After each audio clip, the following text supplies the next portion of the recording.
I am Olivia Harrington, the youngest daughter of Richard and Eleanor Harrington, two powerhouses in New York's financial world. My family owns Harrington & Co., a multi-million-dollar investment empire with a portfolio spanning real estate, stocks, and venture capital. To the public, my parents were not only financial masterminds but also highly influential figures, frequently gracing the covers of prestigious business magazines. My sister, Victoria Harrington, is the pride of our family. From a young age, she excelled in every field our parents expected of her. Educated at the most prestigious institutions, she entered the financial world with confidence and sharp strategy. At just 25, Victoria became the youngest executive director of the company, quickly taking control of key investments. With her flawless appearance, exceptional intelligence, and ability to dominate the market, she was seen as the perfect, unblemished gem of the Harrington family. As for me, I never quite fit into their world. Even as a child, I felt like an outsider among numbers, charts, and hours-long shareholder meetings. My parents expected me to follow in their footsteps, but I had no interest in billion-dollar deals or high-pressure negotiations. What fascinated me were projects on sustainable energy and environmental strategy consulting, fields my family had never valued. I pursued a degree in environmental science, determined to find new solutions for efficient resource use. When I turned down an internship at Harrington & Co. to work at a renewable energy startup, my parents were utterly disappointed. They never said it outright, but their silence and disapproving looks spoke volumes. At family dinners, I was always on the periphery of conversations, listening to my parents and Victoria discuss profits, mergers, and investment funds, while my ideas on sustainability were dismissed as childish hobbies. Victoria never had to fight for recognition. She was exactly the kind of person our parents had always wanted me to be: strong, sharp, and entirely focused on building the family's wealth.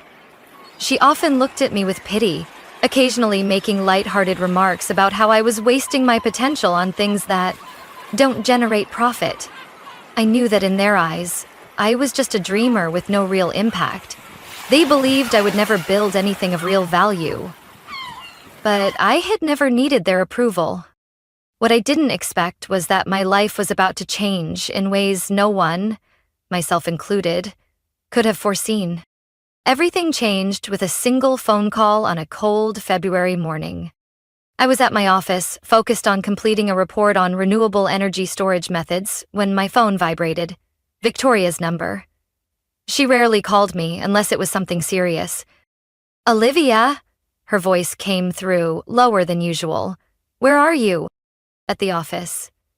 "What's wrong?" A long silence stretched between us, making my heart tighten. Something wasn't right. "Mom and Dad," she took a deep breath as if trying to steady herself. "They were in a plane crash. No one survived." I froze. Her words hit me like a gust of icy wind, leaving me dizzy. "No, that can't be." My voice trembled. "Their private jet crashed in the Colorado mountains on the way from New York to Los Angeles. The news will break soon." Even though there had always been a distance between my parents and me, hearing they were suddenly gone still left me stunned. They had always been strong, always in control of everything, and now they were gone. 3 days later, their funeral was held at a grand church in Manhattan. Influential figures from the financial world attended, and speeches praising Richard and Eleanor Harrington's remarkable careers filled the air. Meanwhile, I stood quietly at the sidelines, still trying to process that they were truly gone. But before the grief had even settled, an even harsher truth awaited me. 2 weeks after the funeral, I was summoned to the family lawyer's office, the official reading of the will. The office was located in a skyscraper in the heart of Manhattan. When I entered, Victoria was already seated in a leather chair, composed, her gaze filled with confidence. Opposite us sat Albert Sterling, the family's longtime attorney, a man who had witnessed countless deals and negotiations within the Harrington empire. Clearing his throat, he opened a thick file in front of him. "First and foremost, let me express my deepest condolences to both of you," he said in a measured tone, before getting straight to the point. "According to the official will of Mr. and Mrs. Harrington, He glanced over his reading glasses. The entirety of Harrington & Co.'s shares, the real estate properties in New York, Miami, and London, along with all investments and liquid assets, will be transferred to Miss Victoria Harrington. Even though I had anticipated this outcome, hearing those words still felt like a punch to the chest. And as for Miss Olivia Harrington, Mr. Sterling continued, flipping to another page. I waited, a flicker of hope stirring within me. Maybe they had left me a small portion of the estate. Maybe they had thought of me, even just a little. You will inherit an old ranch in rural Texas, formerly owned by your grandfather, Howard Harrington. An eerie silence filled the room. I blinked. A ranch? In Texas? Victoria let out a sharp laugh, making no effort to conceal her disdain. Well, isn't that interesting? She looked at me, a smirk curling her lips. Maybe Mom and Dad thought you'd be better suited to tending livestock than running a financial empire. My hands clenched under the table. I looked up at Mr. Sterling, trying to keep my voice steady. Is that all? No company shares, no bank accounts, no investments? Mr. Sterling skimmed through the documents before nodding. The Harrington Ranch, spanning over 150 acres, along with some related legal paperwork. He slid an envelope toward me. Nothing else. Victoria crossed her arms, her eyes glinting with triumph. Well, there you have it, Olivia. If you want to live like a real farmer, be my guest. But if you ever need financial assistance, I'd be happy to help. With a reasonable interest rate, of course. I stared at the envelope in front of me, fighting to suppress the emotions rising inside me. My parents had truly believed I was incapable of achieving anything. When I left the office, all I had in my possession was an old key and a deed to an abandoned ranch in the middle of the Texas desert. No shares, no valuable assets, no place in the company. Just a piece of land my father had once deemed worthless, a place no one in the family had ever spoken of. But what unsettled me the most wasn't the unfairness of the will. It was the real reason behind it. Why had they left me that ranch? Was it their way of quietly cutting me out of the family? Or was there something more that I didn't know? As I stepped out of the skyscraper, I looked up at Manhattan's gray sky, a new determination brewing inside me. If this was all they had left me, then I would find out why. 3 days later, I booked a flight to Texas. After a 3-hour flight and an additional 2-hour drive through the dusty Texas roads, I finally arrived. Harrington Ranch. A faded wooden sign with barely legible letters stood at the entrance. Beyond it stretched an expanse of land, vast and endless. Dry fields, scattered cacti, and an old 2-story wooden house stood alone in the arid landscape. I stepped out of the car, glancing around. There was no sign of life, only the wind whistling through the barren trees. This was what my parents had left me? I took a deep breath and walked toward the main house. The wooden door creaked as I pushed it open, revealing a space covered in dust and the scent of aged timber. The interior was simple, seemingly untouched for years, but strangely, everything remained intact, as if its owner had only just left. As I walked down the hallway, a series of old photographs on the wall caught my attention. One in particular made me stop. A black and white picture of my grandfather, Howard Harrington, standing beside a large building that looked like a storage facility or a workshop. I didn't know much about my grandfather. Growing up, I had only heard my father speak of him with disappointment. Howard had once been an investor, but according to my father, he had wasted the last years of his life chasing some foolish dream out here on this ranch. And then it struck me. If my father thought this place was worthless, why hadn't he sold it? I picked up the photograph, examining it more closely. My grandfather's eyes gleamed with pride, but what truly caught my attention was the small inscription at the bottom. Harrington Experimental Facility, 1987. An experimental facility? Here? On this ranch? I stepped outside, scanning my surroundings. In the picture, behind my grandfather, stood a large metal structure. I walked around the property, searching for anything similar. And then I saw it. About 200 meters from the main house, amidst the dry grass fields, stood a large metal warehouse with a heavy door.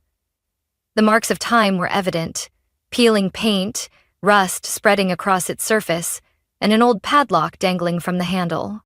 Why would a warehouse in an abandoned ranch need to be locked? I reached into my pocket and pulled out the key the lawyer had given me. Could this be the key to the warehouse? I slid it into the lock and turned it gently. A soft click echoed in the still air. The door creaked open, revealing a dimly lit space inside. Sunlight streamed in, illuminating rows of dust-covered wooden shelves, large metal containers, and a desk tucked into the corner of the warehouse. On the desk, a stack of yellowed papers lay untouched. I stepped inside, running my fingers along the wooden surface. A worn leather notebook sat atop the pile, its cracked cover bearing a handwritten title: The Harrington Project. My heartbeat quickened as I flipped through the first few pages. Inside were detailed notes on a project my grandfather had worked on: geological surveys, complex calculations, and hand-drawn diagrams mapping out layers of rock and soil. One particular word appeared repeatedly throughout the pages: lithium. I held my breath. Lithium. A crucial element in the rechargeable battery industry, renewable energy, and electric vehicles. One of the most valuable metals of the 21st century. Had my grandfather been researching lithium? I quickly sifted through the rest of the documents. A detailed map of the ranch surfaced, with a specific area circled in red. Below it, my grandfather had written, high reserves, significant potential, absolute confidentiality. My throat went dry. My grandfather had discovered a lithium deposit right beneath this ranch. And my father, the man who had always dismissed this place as worthless, had likely never realized its true value. I took a deep breath, looking around the warehouse. This wasn't just a storage space. It was where my grandfather had hidden one of the most significant discoveries of his life. But a bigger question loomed in my mind. If my grandfather knew about this, why did he keep it a secret? Why didn't he extract it?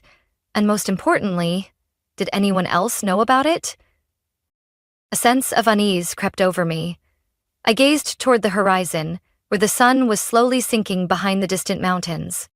Maybe I had just uncovered a secret no one wanted me to know. And I wasn't sure if that was a good thing. I sat on an old wooden chair inside the warehouse, my hands trembling slightly as I flipped through my grandfather's documents. A lithium deposit. I had read about the surge in the rechargeable battery and renewable energy markets. Lithium was essential for electric vehicles, energy storage systems, and even the electronic devices we used every day. Its value had skyrocketed over the past decade, and major corporations around the world were scrambling to secure mining rights. My grandfather had known about this decades ago. But the biggest question remained: why didn't he mine it? I sat in silence, thinking. Maybe he knew he couldn't fight my father, a man who prioritized short-term profits over investing in something no one cared about back then. Maybe he feared that if the information got out, the land would be swallowed up by powerful corporations. Whatever the reason, one thing was undeniable. Now, this was my opportunity. I didn't have time to hesitate. If I didn't act fast, someone else would uncover this secret before me. 3 days later, I left Texas and returned to New York. This time, I no longer felt lost among the towering skyscrapers or the bustling streets. I had a plan, and I knew exactly what I needed to do.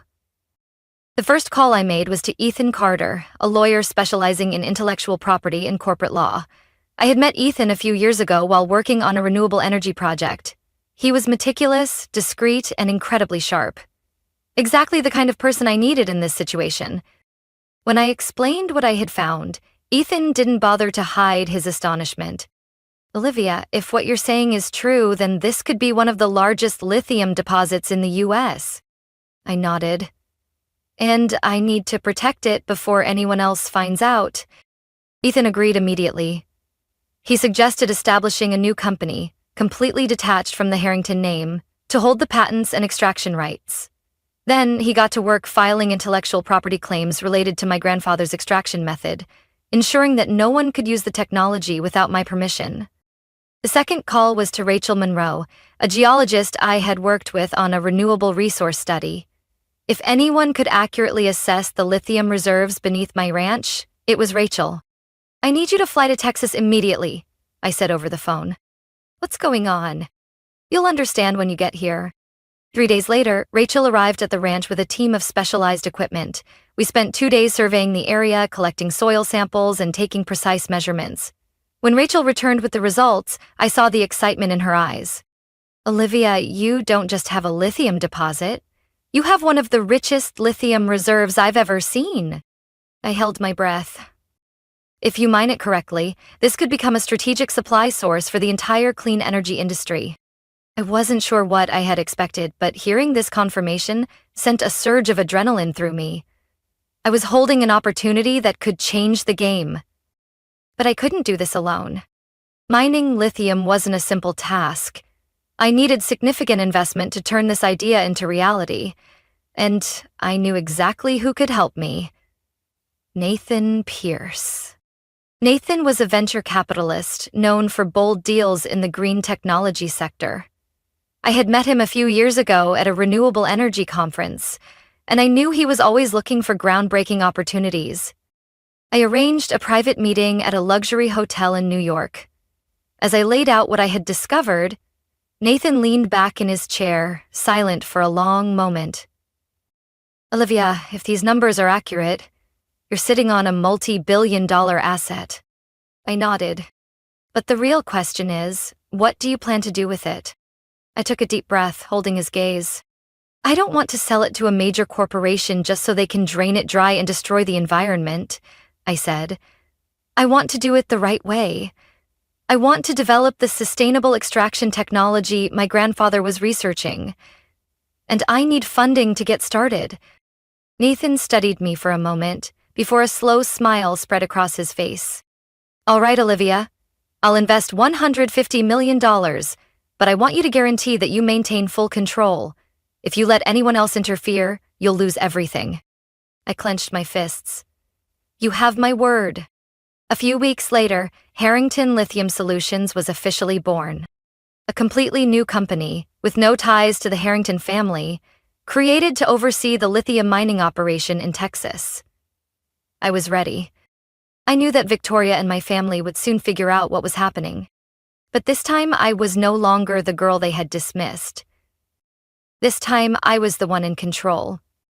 3 months after Harrington Lithium Solutions launched, the renewable energy market had already started paying attention to the name.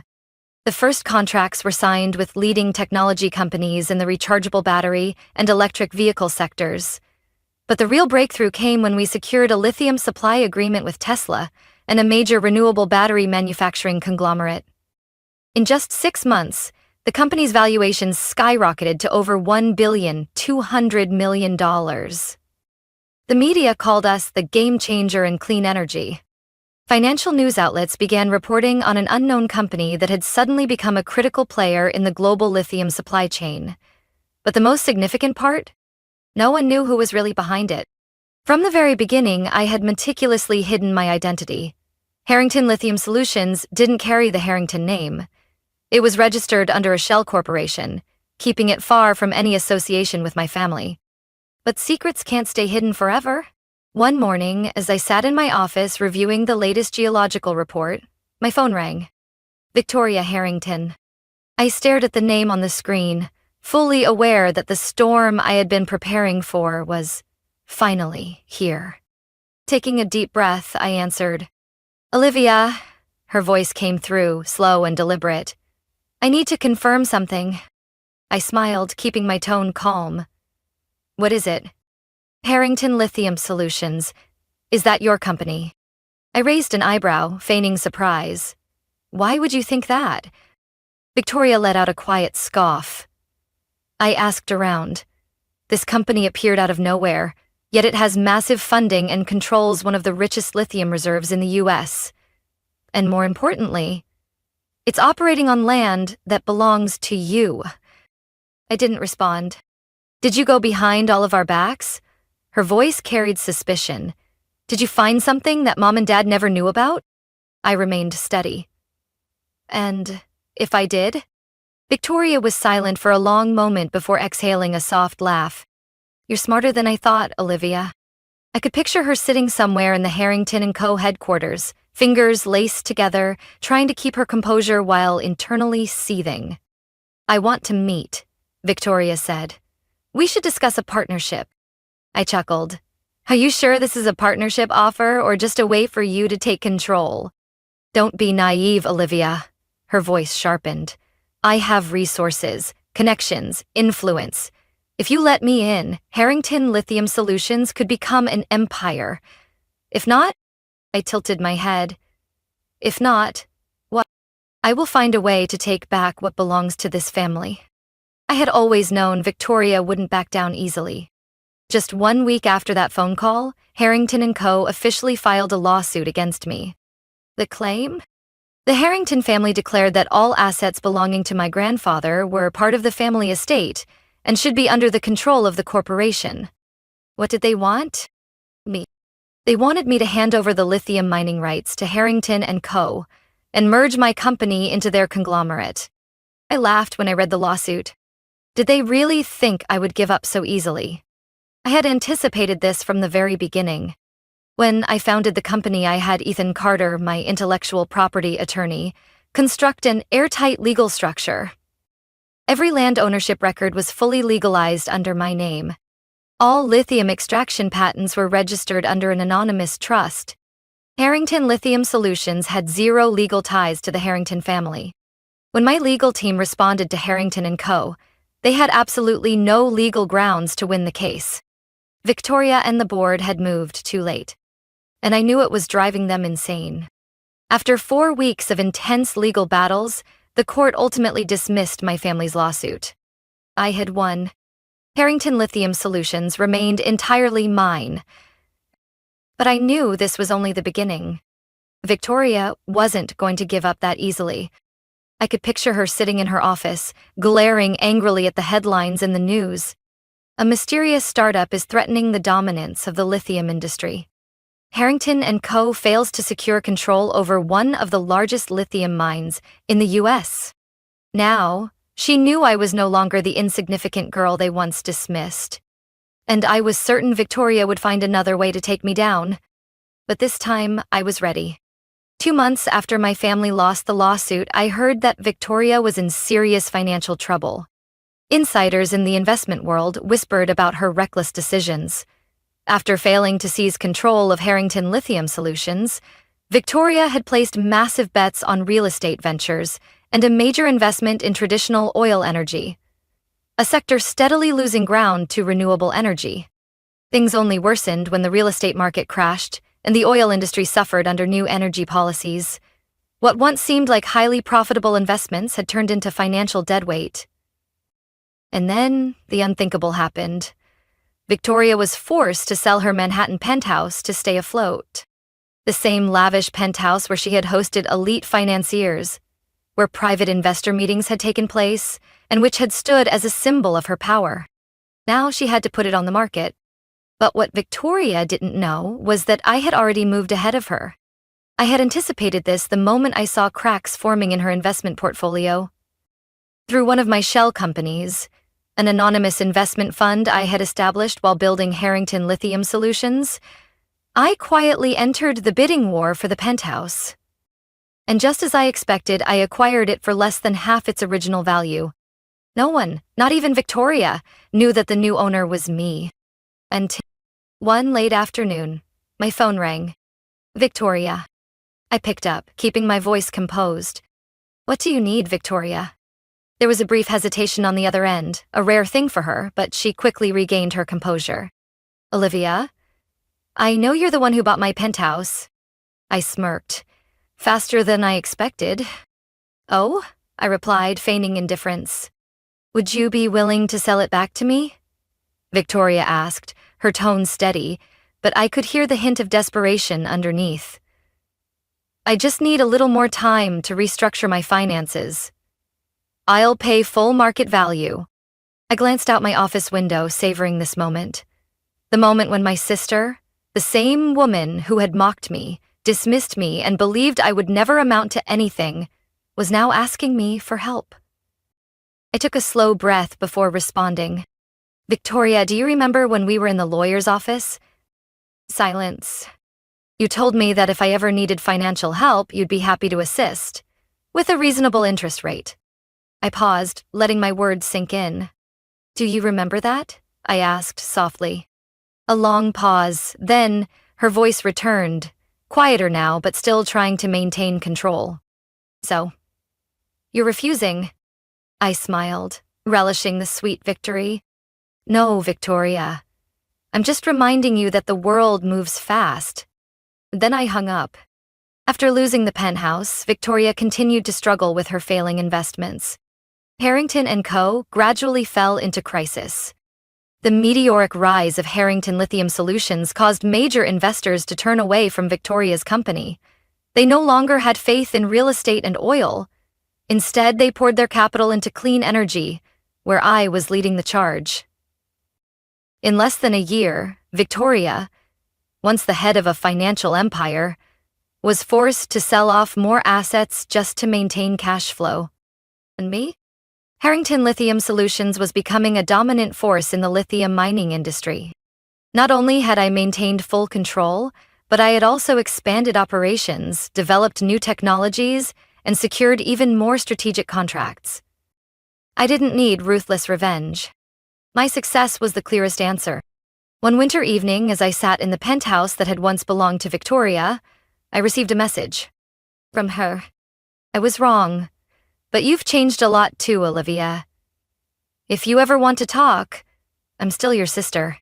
I stared at the screen for a long time. A part of me wanted to respond, but another part knew that we were no longer the sisters we used to be. I had spent my whole life seeking validation from my family, but now I realized I didn't need it anymore. I set my phone down, stood up, poured myself a glass of water, and gazed out of the massive window.